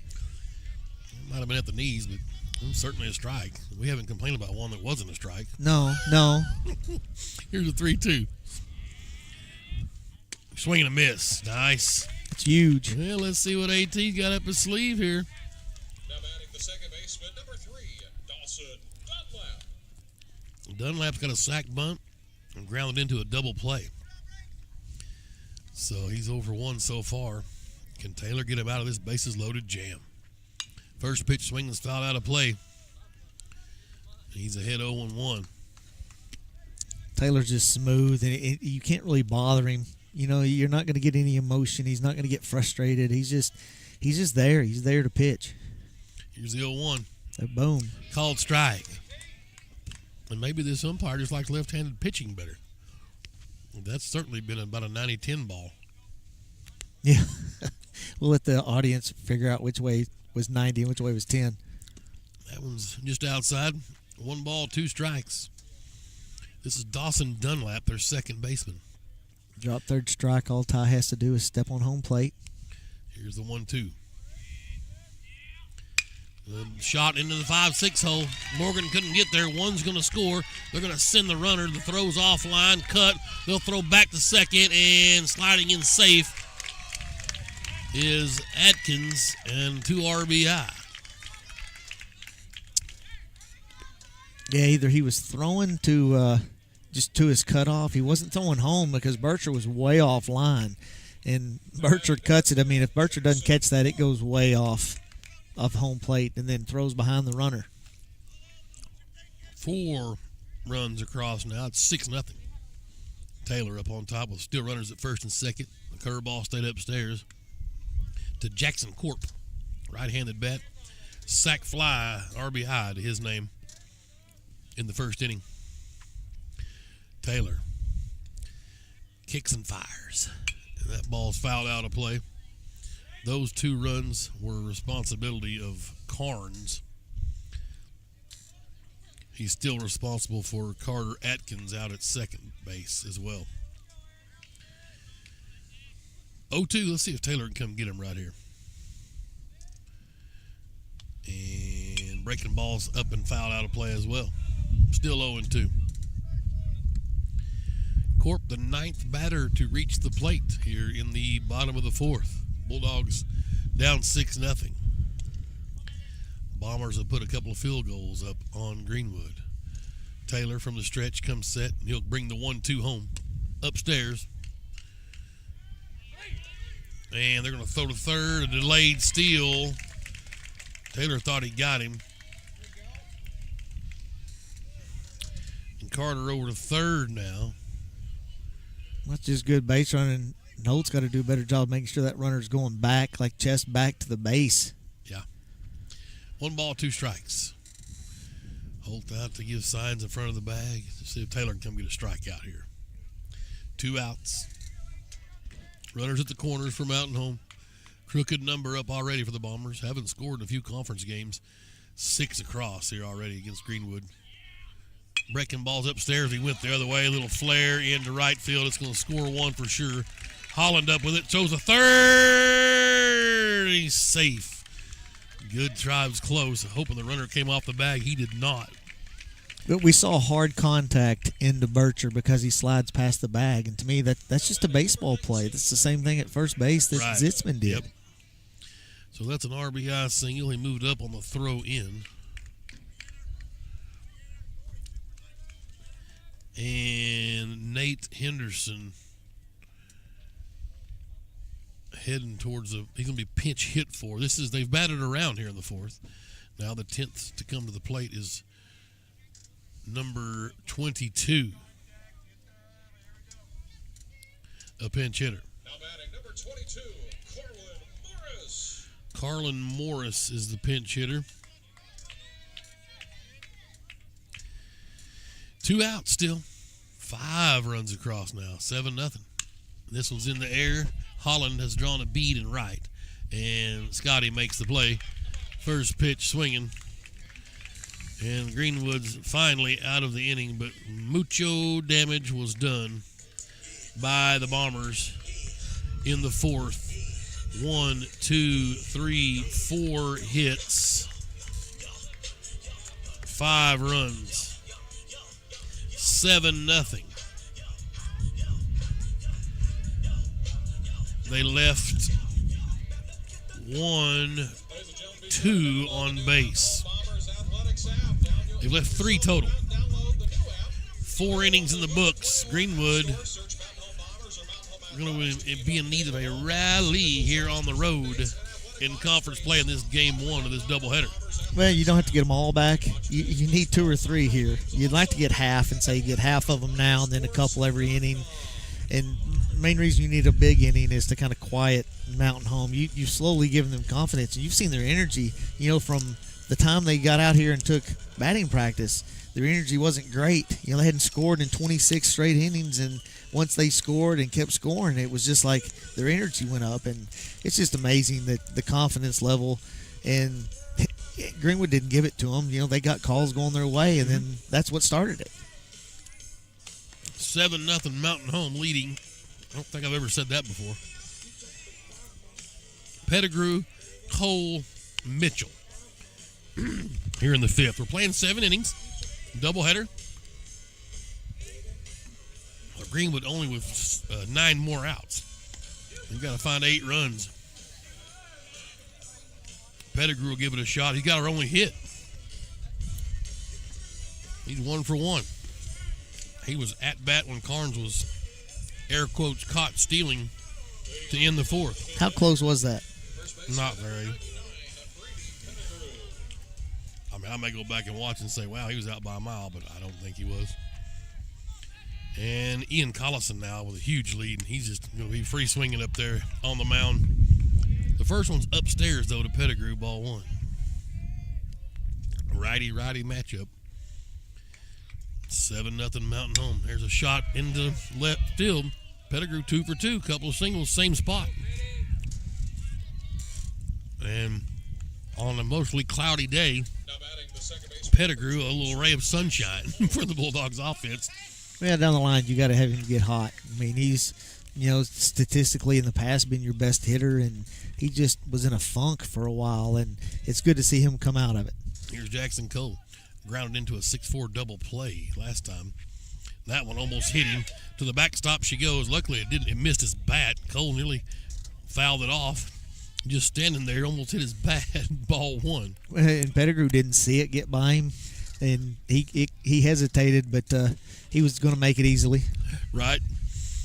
So Jackson now with an RBI chance, ahead in the count 1-0. Ellison from the stretch, looks back to Pettigrew and comes home with the 1-0.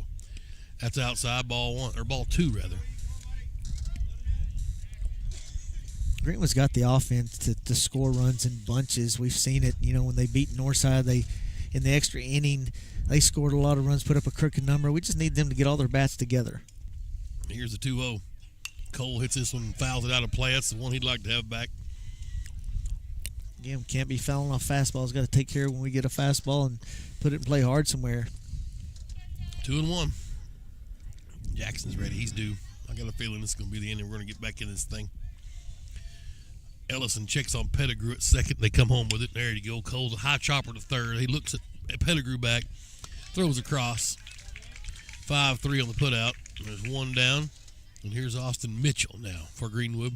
Struck out looking to end the second. He's 0 for 1. Now batting number 8, Austin Mitchell. Greenwood center fielder.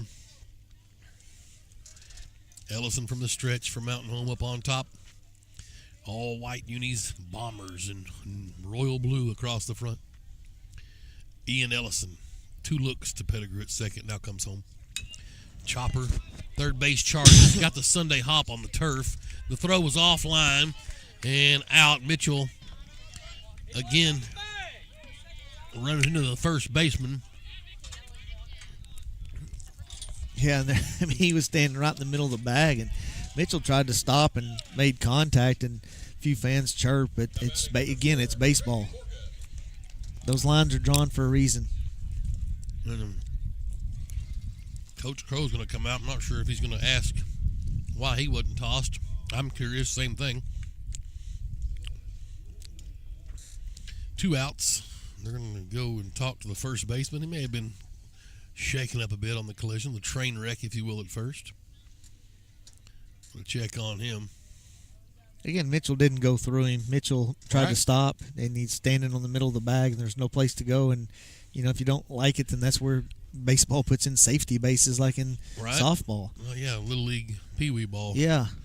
Which I'm not a fan of at all. Yeah, Mitchell's got to go through there and run through him. I mean, that's just part of the deal. You're in the base pass. There's 2 outs nonetheless. Exactly. Looks like they're going to swap out fielders, though, as number 21's going to check in and go to first base.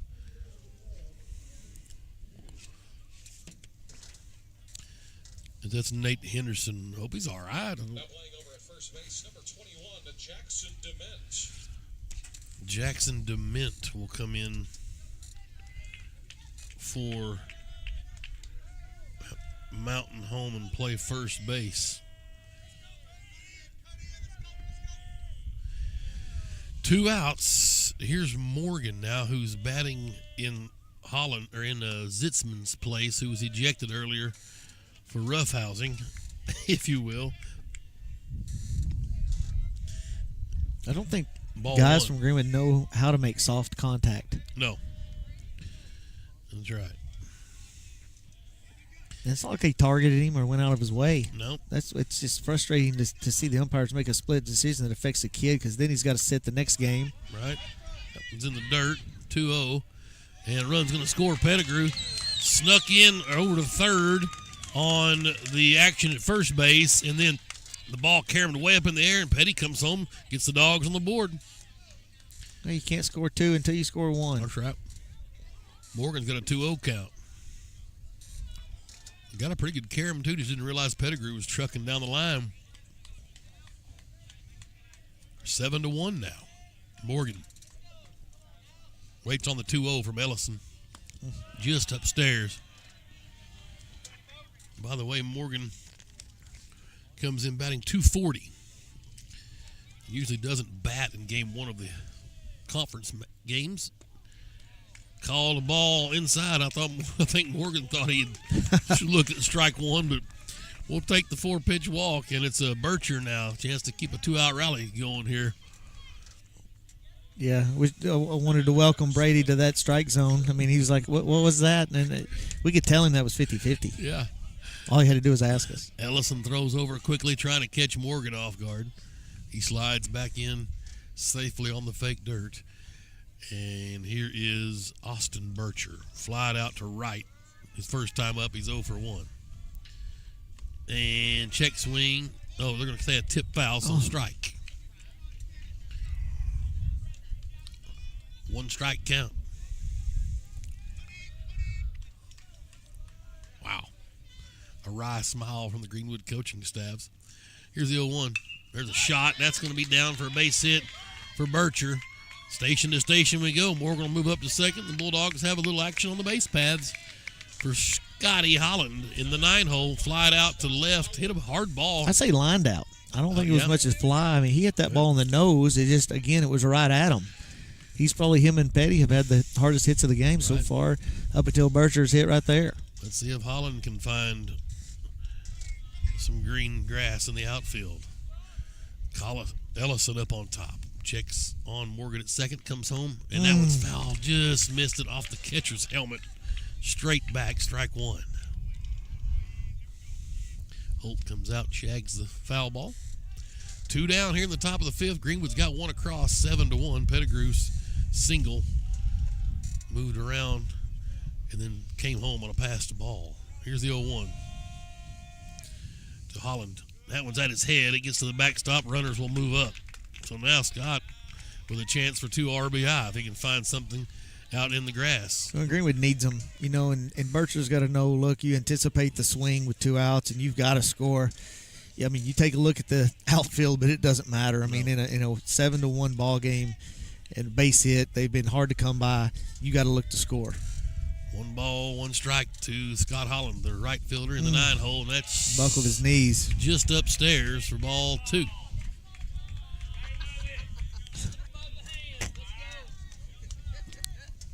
Two and 1 the count.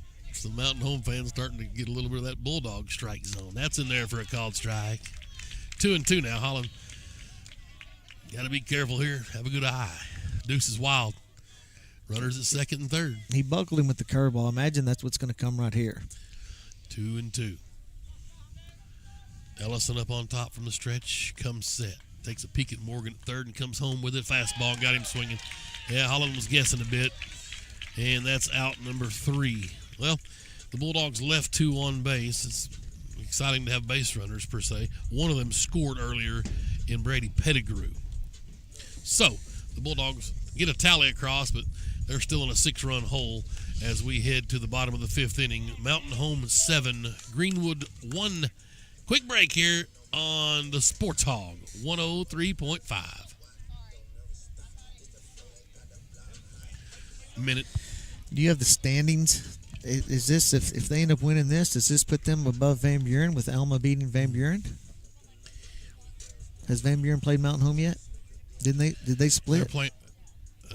No, Van Buren swept them, I believe. They swept Mountain Home.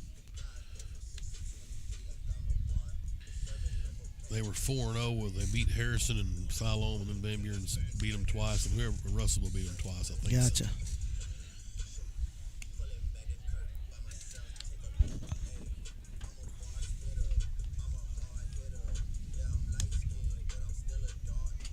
All right.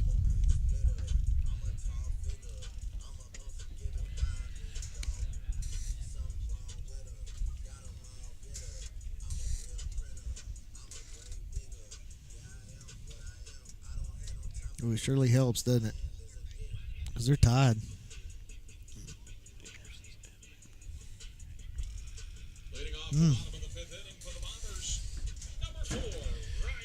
Here we go, bottom 5. Mountain Home leading 7-1. Here's Ryder McLean, who's grounded out to the pitcher, doubled and scored a run in the 4th.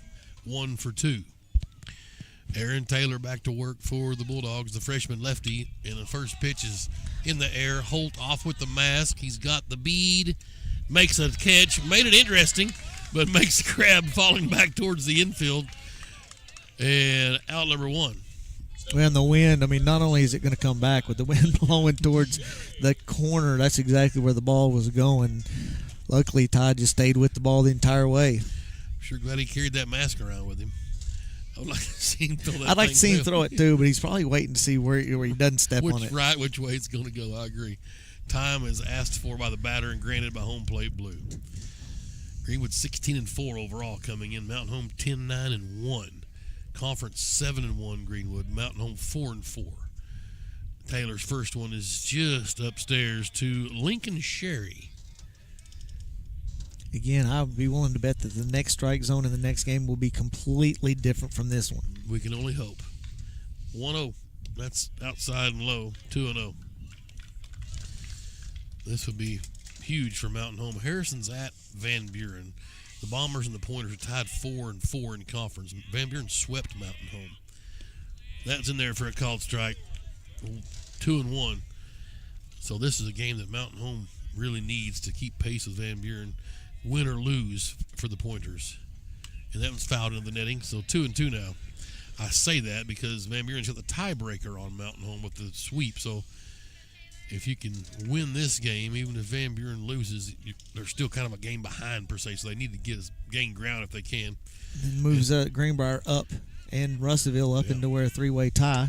Swing and a miss and a strike for Mr. Taylor. That's his second strikeout.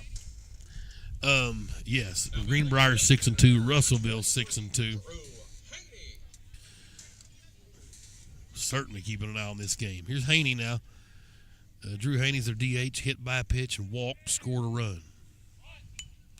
Bunts up in the air and out of play. Strike one. I know some Cardinals fans listening. Whitey Herzog passed away today, so I know the family will not at all be able to hear me, but thoughts and prayers out to the Cardinal Nation. I know a lot of folks in this area liked old Whitey Herzog. He was a good one. 1 ball, 1 strike now to Haney.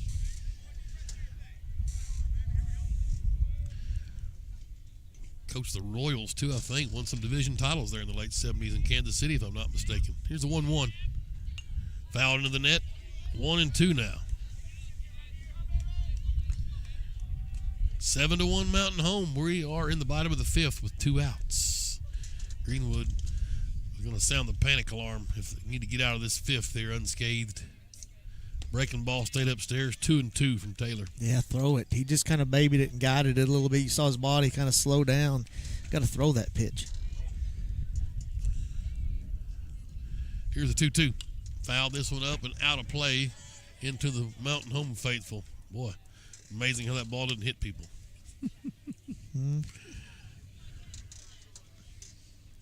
Bring back another curveball. Give him another chance to spin one right here. 2-2. 2 outs. Drew Haney, their DH. Fastball. Fouled out of play. We got a battle going here. This is one that Mountain Home's been winning here in this first game so far, for the most part.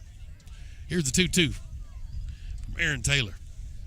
Kicks and fires upstairs. Just guiding it. Just so you can see his body from where we're at, that it's different than his fastball. He's slowing everything down. Full count. Nobody on here in the bottom of the 5th, and this one's in play. Who'll get it? The center fielder Mitchell's drawing the beat. Nope. Skaggs over to make the play. Well done. Good communication out there. F7. Taylor gets a 1-2-3 inning. Well done for the left-handed freshman. Time for the Bulldogs to kick it in gear, Keith. We go to the top of the 6th inning. Greenwood 6 outs with 1 run. Mountain Home 7 runs. Bombers bombing the Dogs right now. Let's see if the Bulldogs can make some hay here. Top of the order coming up. Skaggs just made a defensive play. We've talked about how much that can domino over when you get to bat first here in the 6th, and that's exactly what's happening. Skaggs will come up to bat to lead off this 6th inning as we thank our Grand Slam sponsors, JH Automation Solutions, Craig Gigerich State Farm Insurance, Ducks Body Shop, Freedom Roofing, MSG Waste, Shirley's Tax Services, Taylor Family Vision, Top Notch Roofing, Virtue Energy Services, Webb Energy Services. Also our Dugout Club sponsors, Anchored Hope, Ben Sanitized, Boondocks, Farmers Bank, Greenwood Express Lube, Liberty Roofing, Oak Bauer Pest Control, West Ark Plumbing, and Ronnie Terry Roofing. Well, if Greenwood's going to do it, you got to do something here. You know, you can't expect to go into the 7th inning, on someone else's field after a 5-hour trip and then all of a sudden turn it on. You need to put a dent in their confidence.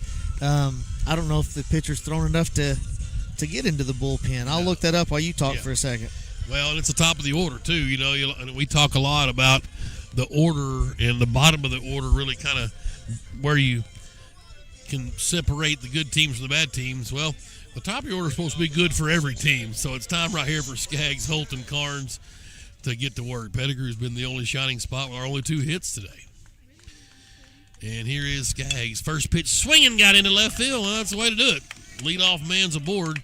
If you're going to rally, let's do it right at the top. That's the Ellison's 65th pitch, so he's got plenty of gas left in the tank. The difference in Greenwood, usually if the top has not been productive, the bottom kind of picks it up. I mean, they've really complemented each other, and just today, nobody's taking control other than just a couple guys. Here's Holt. He's 0 for 2. Can he back up what Skaggs did? Takes one upstairs, ball 1. Ground out to second, fly it out to right for Holt. Skaggs gets a lead over at first base. Artificial surface on the infield here at Pittsfield. This one's chopped foul back to the backstop. 1-1. Natural grass outfield. Bermuda flavor. Nobody out, top of the 6th, a leadoff single for Braden Skaggs.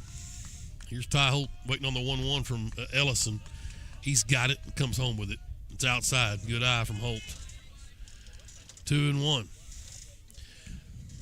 And this is where, I know we've never said that, and I told you we're not going to talk about him being a freshman, but he's got to learn the umpire dictates your zone and not to swing at those balls that are way outside because he hasn't called them yet. Here's the 2-1. That's exactly right.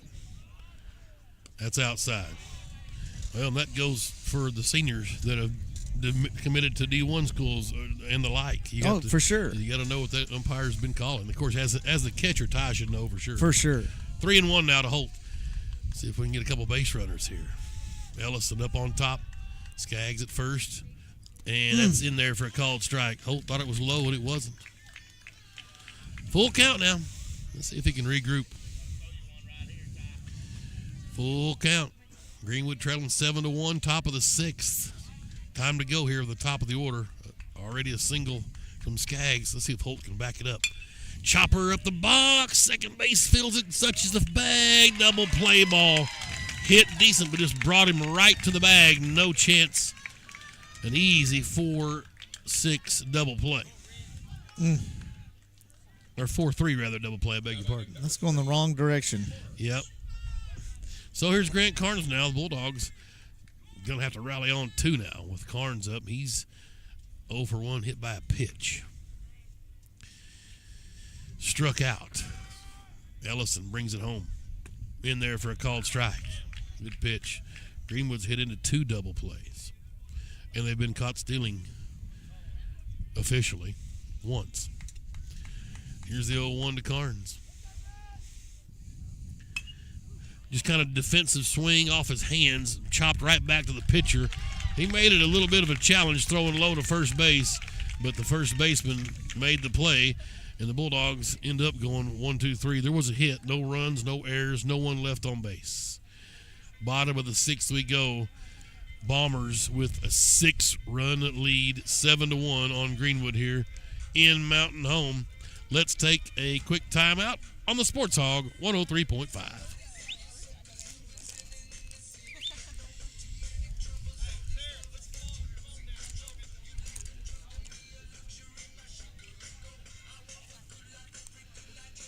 30 seconds. Petty went to the mound and Moore to first. Carnes to third. Bircher to right.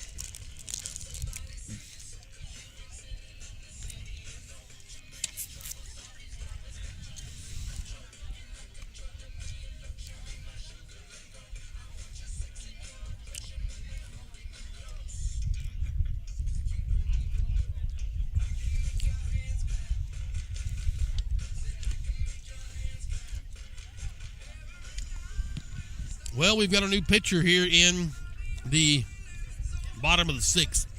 Brady Pettigrew out to throw for the Bulldogs, a 1-2 record. ERA of 2.28 with those defensive changes. You see Carnes go to third. Holland will come in, and Bircher goes to right.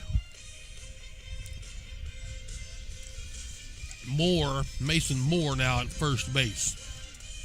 To me, and I'm not throwing in the towel because that's not what we do, is throw in the towel, but you have to split. So coaches got to be trying to still win this one, but be thinking about the next game as well. You've got to be thinking about how are you gonna get everybody ready and regroup and get everybody in the right mindset.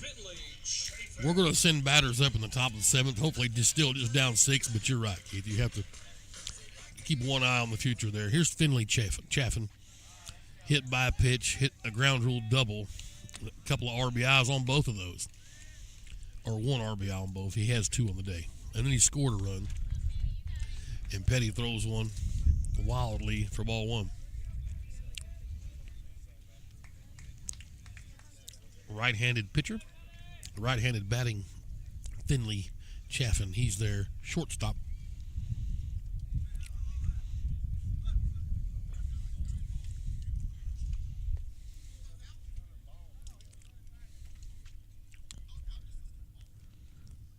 There's baseballs all over the on-deck circle. Saving those for later. Coach Crow was just wanting to figure out what they're for, and Petty plunked him.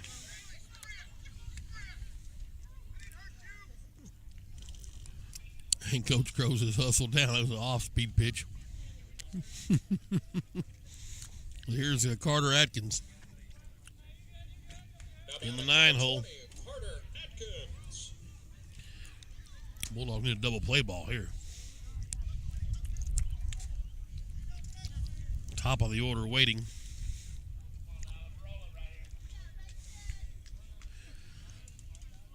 Pettigrew, a left-handed bat.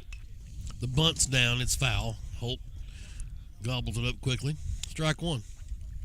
Good idea. Might as well throw an insurance on just in case. If you can move him up. 7-1 Bombers, bottom of the 6th, nobody out. Well, we'll talk about after this pitch, after we get this guy out right here. Carter Atkins steps back in the 0-1 count. Showing bunt again, that one's low, and Holt throws down, sliding safely back into first. It's the same thing. Greenwood doesn't come back and win this. It's the same thing Arkansas at Alabama. The things you've done in the conference stuff, you hang banners in Greenwood. We don't want to worry about. We don't play for, like you've said before, we don't play for conference championships. We play for rings. We play for, so if we're not hitting now, all we got to do is regroup and get it going to the end of the year. I mean, you want to be 1 seed and do all that stuff, but ultimately you can't throw in the towels. We see a base hit in the air to center field. Mitchell comes up and catches it. He's going to double him off first base. He should. The throw was there, and Morgan. Nope. Throw was offline. He slid back in under the tag, but the play was made, though, out there from looked like hit and run, maybe. He was stealing for sure. I don't know, did Morgan fake the double play? He usually does a good job at that, and I'm sure it confused the runner enough to get him almost to second base. 1 down.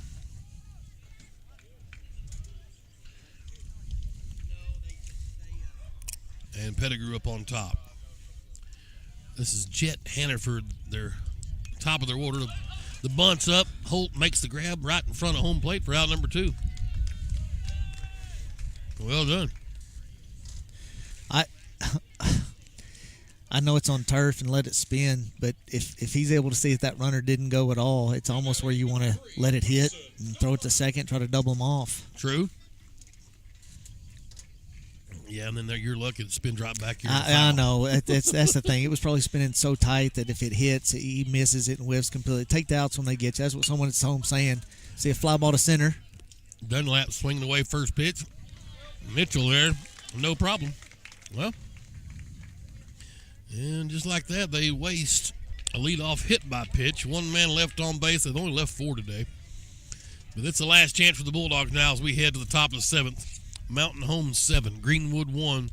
Quick break, and we'll bring you the action here from Pitts Field in Mountain Home. It's the Sports Hog 103.5. 30 seconds is fine.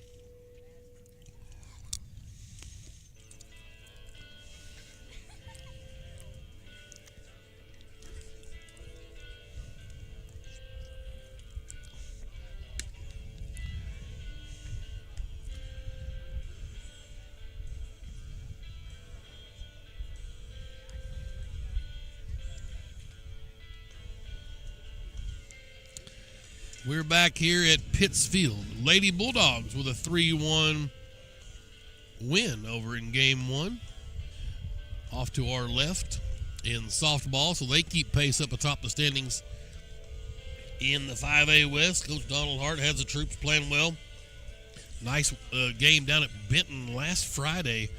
I believe Benton, who's been state champs pedigree over the last few years, and a 4-2 loss at their place.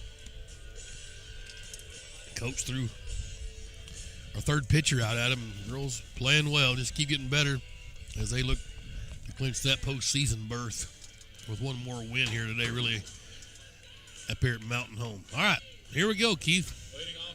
Pettigrew, Cole, and Mitchell scheduled to hit.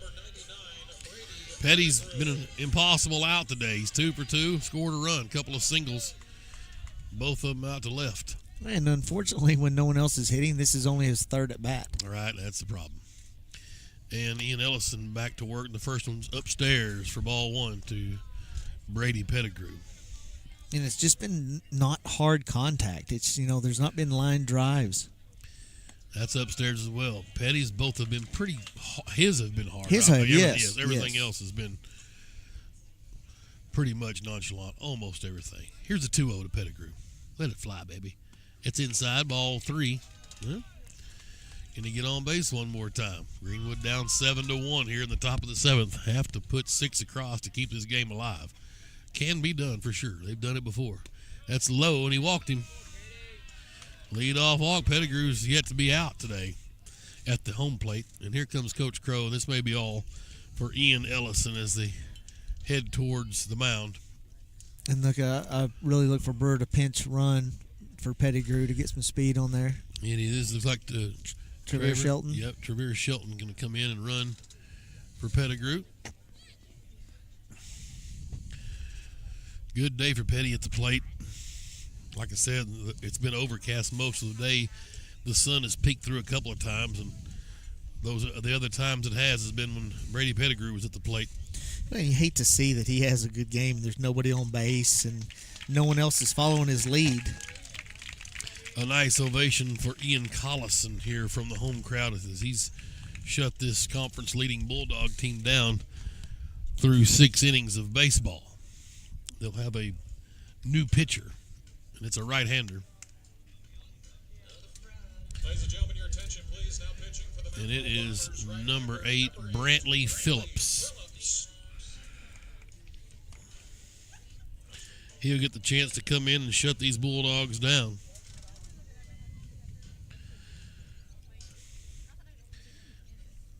Another right-hander, so that's somewhat positive. At least you don't have to get a whole new look at an arm coming in.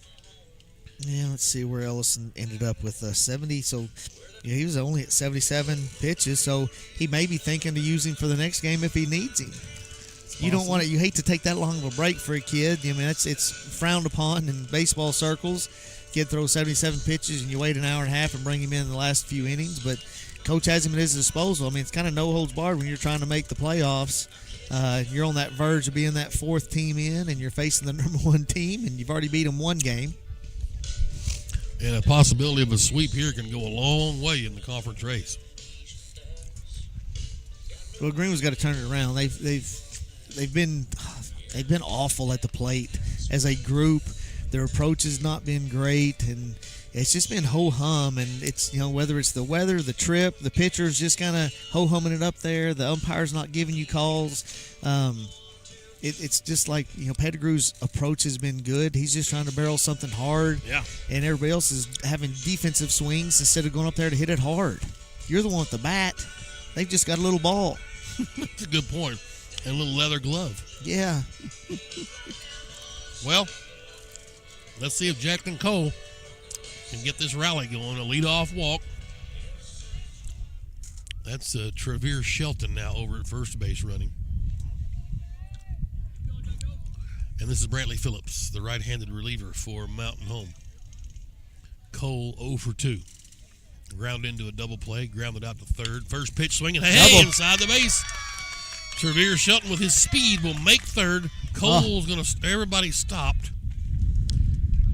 Actually, I thought he was going to go first or third, but he did not make it. He should have. Like, why didn't you go? That's tough. You've got the play in front of you. You got third easy. Yep. Cole had to lock him up when he saw Shelton lock him up. That should be a double every time. Just when you see it hit there, you're thinking first to third. Well, either way, it's base runners, and you got to have a lot of them. So, not getting thrown out is positive. Here's Mitchell. That's just upstairs, ball 1.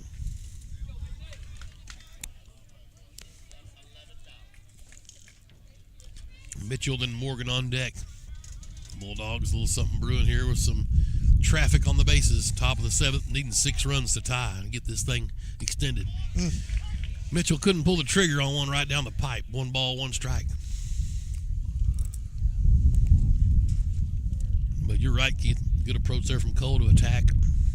First pitch swing. New pitcher. Here it is. There you go. Another one into left field. Shelton's got to score here. Nope. Coach is going to hold him up. Bases loaded. No reason to get it out there. Just make sure we can get a run. And I like what we've got going here. The Bulldogs teeing off on this new pitcher. A walk, 2 singles. The difference is it changes the game. Instead of having Shelton scores if he goes all the way to third and Cole goes to third, maybe scores. You don't know. Then you have first and third. It opens up so many defensive possibilities or offensive possibilities. Right. And instead of now you're still getting your double play, you let them relax because it's still kind of in their favor. That's how important that is to go first to third on that play. Here's Morgan now digging in. Walked. Was inserted when Zitzman was thrown out for an egregious crash at first base with the pitcher.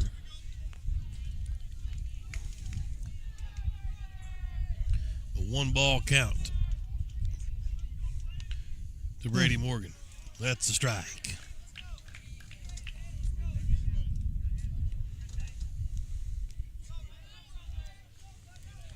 A 1-1, nobody out. Bases loaded for the Bulldogs.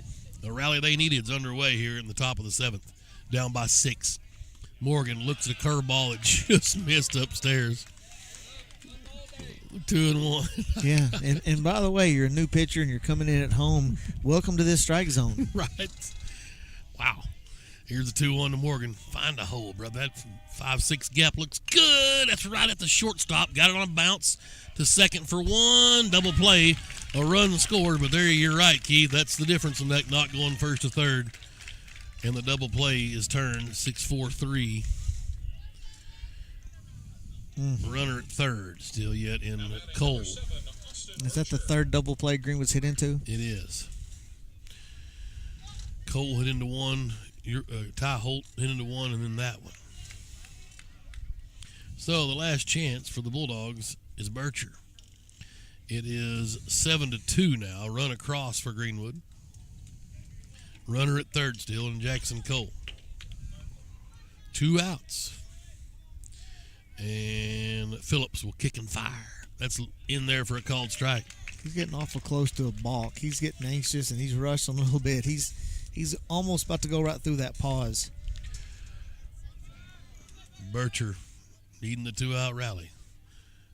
And that one's got away. Cole's got to come score. A late jump, but he'll make it. And 3 runs. Got through on the pass ball.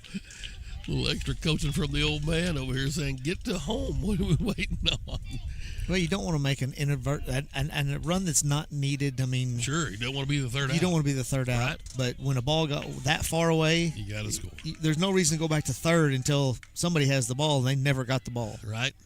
That's in there low for a ball, 2-1. Now, I don't know what the tiebreaker is on the run differential, but that run also can go leaps and bounds if you just lose by 4 as opposed to lose by 5. You bet. Those 100%. things can come in later in the tiebreaker situation if need be. Here's the 2-1 to Bircher. That's in there for a called strike. 2-2. And they're down to their last strike, are these Bulldogs. They've had the little rally they wanted. But only scratched 2 across. Can Bircher reload the bases here? It's got to be up to him with Holland out on deck.